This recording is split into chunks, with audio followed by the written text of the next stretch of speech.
maatiin hidhamtoota.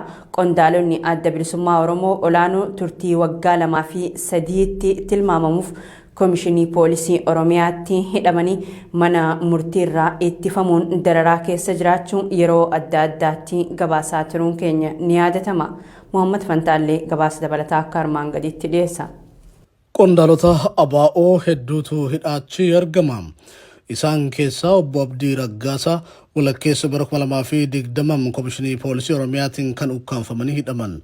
Manni murtii Oromiyaa sadarkaa adda addaa jiruun yakkattiin himataman irraa bilisa isaan baasus poolisiin mana hidhaatti jijjiiruun hanga yoonaa hin hiikamin jiru. Dr. Gadaa Oljirraa Mikaa'el Booran, Kennasaa Ayyaanaa Lammii Beenyaa, Daawit Abdataa Gadaa Gabbisaa fi qondaalonni adda bilisummaa Oromoo olaanoon kan birootis mana hidhaa galaan Sabbataa Awaash Mojoo fi Caffee Araaratti yeroo adda addaa dararamaa erga turanii booda yeroo ammaa kana Burraayyuu Aanaa sadaffaatti geeffamuun ija seeraa jalaa dhokfamanii jiru.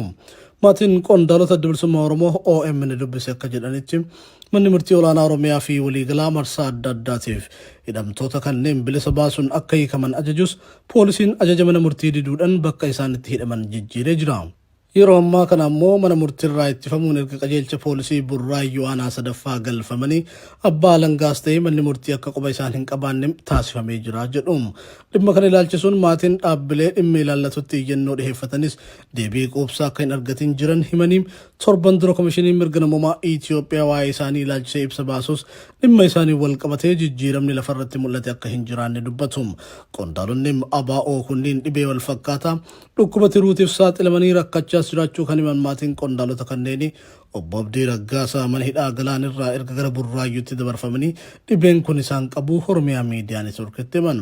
Obbo Gadaa Gabbisaa dhibee kanaan hedduu rakkachaa jiraachuu kan himan maatiin qondaala kanaa obbo Kennasaa Ayyaanaa ammoo dabalataan dhiibbaa dhiigaa fi sukkaaraan hubamanii haala yaaddessaa keessa jiraachuu isaanii himanii jiru.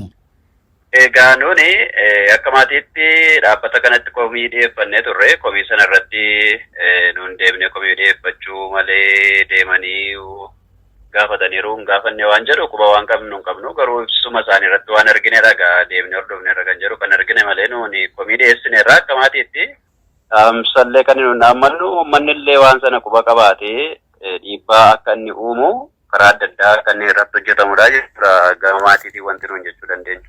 Uummanni Oromoo sagalee nuuf haa ta'u kan jedhan miseensonni maatii qondaalota adda bilisummaa Oromoo OMN dubbisee sarbamni mirga namoomaa daangaa hin qabne hidhamtoota siyaasaa kanneen irratti raawwatamaa jira jedhu. Koree qindeessituu mootummaa ce'umsaa biyyaalessaa naannoo Oromiyaa fi gaazexeessitoonni ONN marsaa 7ffaaf mana murtii waliigalaa Oromiyaatti dhiyaachuun himame. Yeroo dabre marsaa 6ffaaf dhiyaatanii caamsaa 24 bara 2022tti beellamni qabamee akka ture maatii hidhamtoota irraa odeeffannee jirra. Dhaddacha caamsaa 24 bara 2022 dheengadda ooleen himatni akka fooyyee jiru biiroon abbaa alangaa waliigalaa Oromiyaa mana murtiif himata sana dhiyeessus abukaattoon isaanii immoo himatni fooyyee hin jiru akkuma duraati jechuun morme. Kanaanis beellamni dabalataa marsaa 8ffaaf gaafa waxabajjii 2 bara 2022tti qabamuun hidhamtoonni kunneen mana hidhaa daalattiitti deebifamanii jiraachuuntu ifoome. Godina Shawaa Bahaa Aanaa Bosatitti manguddoo Jaamboo Qombii jedhamu mana hidhaa keessaa baasuun humnoonni tikaa bilxiginnaa ajjeesuun dhagahame. Obbo Jaamboo Qombii nama sabboonaa fi umrii isaa guutuu qabsoo keessatti dabarsee jiru jiraattonni itti dhiyeenyaan beekani. Obbo Jaamboon jiraataa Aanaa Bosat ganda Dongorree Rukkeettiiti. Mootummaan bilxiginnaa ji'oota hedduuf erga mana hidhaa Aanaa Bosat kan magaalaa Oolanchiteetti dararaa ture booda mana hidhaatti dhiyoo hiikamee ture jiru jiraattonni ammaas irra deebiin dilbata deebisanii qabuun mana barumsaa Dongorree Callee jedhamutti hidhanii tursiisuun halkan mana barumsichaatti baasuun ajjeesuun reeffa isaa kibxata dabre araddaa Dilboo Masqalee jedhamuun beekamu keessatti gatamee argamu himani. Jiraattonni Oromiyaa miidiyaa neetworkiif yaada kennan. Sirni awwaalchaa isaatis uummata naannichaatiin iddoo dhaloota isaatti raawwatamee jira. Naannoo Benishangul Gumuz godina Matakkal gandoota garagaraa uummanni buqqa'ee walitti qabame keessatti weerarri dhibee garaa kaasaa fi baasaa ka'uun dhagahame. Weerarri dhibee kun kaasaa yookaan koleeraa haa ta'u wanti addaan barame hin jiru. dabalannee oduu tanaa akka armaan gadiitti dhiyaata. Naannoo Beenishaangul Gumuz godina Matakkalitti waraana bilisummaa Oromoo balleessina qabata ja'uun namoota hedduutu qe'ee irraa buqqaafame. Gandoota garagaraatti ummanni buqqaafame bakkeewwan garagaraatti walitti qabamee jira. Humnooti mootummaa ummata qe'ee isaarraa buqqisuun bakka tokkotti ukkaamsanii weerara dhibeef saaxilaa jiruu ja'ame. Aanaa Dibaaxee ganda Giiboo fi Qorqaa aanaa bulanitti ammoo ganda Toongoo keessatti mana barumsaatti ummanni walitti qabame weerara dhibeef saaxilamee jiraachuu maddeen achirraa nutti himanii jiru. Weerarri dhibee kun kaasaa yookaan koleeraa haa ta'u wanti barame hin jiru. Waraana bilisummaa Oromoo balleessuuf gandoota baadiyyaa Matakkal hedduu keessaa ummanni 35,000 waraana mootummaatiin dirqamaan qe'ee fi qabeenya isaarraa buqqaafame manneen barnootaa fi magaalatti akka galu godhamee jira. Sababa kanaan loon hawaasaa bittinnaanii bineensota daggalaan nyaatamaa jiru. Qabeenyi inni qabu saamamaa jira jaamee jira. Ummanni kun bakka qubsiifametti gargaarsaa fi wal'aansa fayyaa tokkollee akka hin arganne ibsameeti jira. Karaa biraatiin gareen shororkeessaa faannoo Amaaraa tarkaanfii mootummaan giddugaleessaa fudhataa jiru qabata godhachuun hidhannoo sassaabbachuun gara magaalaa akka Barbarii fi Gaalessaatti humna guddaan bobba'aa jiraachuun dhaga'amee jira. Humnoonni shororkeessitoota faannoo godina Matakkalitti namoota nagaa ajjeesaa qe'ee irraa buqqisaa fi manneen jiraattotaa gubaa akka turan ni yaadatama. Godina Harargee lixaa aanaa Masalaatti hidhaan jumlaa humnoota mootummaatiin dargaggootaa fi hawaasa irratti raawwatamaa jiraachuun himame. Akka jiraattonni magaalaa Masalaa Oromiyaa Miidiyaa Neetworkitti himanitti duulli hidhaa namoota nagaa irratti poolisootaa fi milishootaan gaggeeffamaa jira. Magaalaa Masalaatti guyyaa har'aa dargaggoonni 5 gahan humnoota mootummaatiin qabamanii gara waajjira poolisii geeffamanii jiraachuu himani jiraattonni.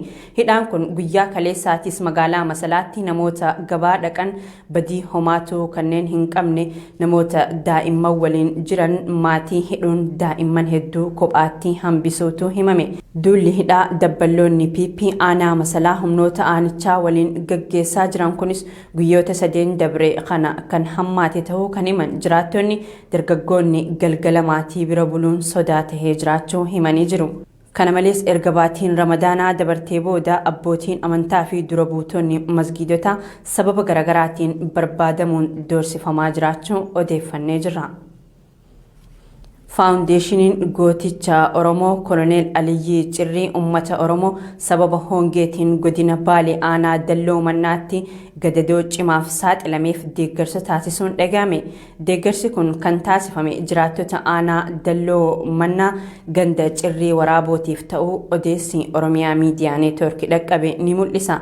Deeggarsi taasifame midhaan nyaataa konkolaataa tokko kan maallaqaan hanga birrii 200,000tti tilmaamamuudha jedhu jiraattonni hongee fi beelaaf saaxilamanii deeggarsi kun dhaqqabee miseensota faawundeeshinichaa kanneen biyya alaa fi keessaa deeggarsa kana taasisan galateeffatanii jiru.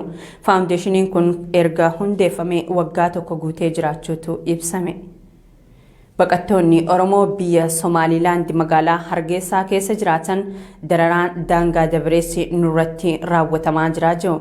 Baqattoonni achirraa Oromiyaa Miidiyaa Neetworkiif yaada laatan osoo yakka homaatu hin raawwatin sarbama mirga namoomaaf saaxilamaa jiraachuu himani. Gama birootiin magaalaa Hargeysaa keessatti dhalattuun Oromoo maqaa fi iddoon dhaloota ishii hin banamin daa'ima ishii wajjin balaa konkolaataatiin lubbuun ishii dabruu himani. Baqattoonni Oromoo magaalaa Hargeysaa jiraatani. Oduu teenya xumuraatiin namni Ameerikaa Teeksaasitti dhukaasa banee daa'imman fixe haleellicha dura ergaa haleellicha raawwachuuf akka jiru mul'isu erguun dhagahame. Bulchaan bulchiinsa Texas Group Abboot namni Salvador Ramos jedhamu haleellicha raawwachuun dura akkoo isaa akka ajjeesuu fi itti aansee mana barnootaatti haleellaa akka raawwatuun dhaaddatee ture jaani. Poolisiinis nama kana dhaabuuf waan irraa eegamu hin baane jedhamee qeeqamaa jira. Haleellaa mana barumsaa irratti raawwatame kanaan daa'imni 19 fi gaheeyyiin 2 ajjeefamuutu ibsame. Tolee kabajamtoota daawwattoota Oromiyaa Miidiyaa Neetwork oduun idilee galgala kanaaf qabanne isaan gammaatti daawwachaa turtan kana fakkaata. Oduu isinitti himuun isin faana tan turte Annaimaa Umari gama khiyyaan nagaatti isiniin jechaa qophiilee Oromiyaa Miidiyaa Neetwork tanneen hafan hordofaa.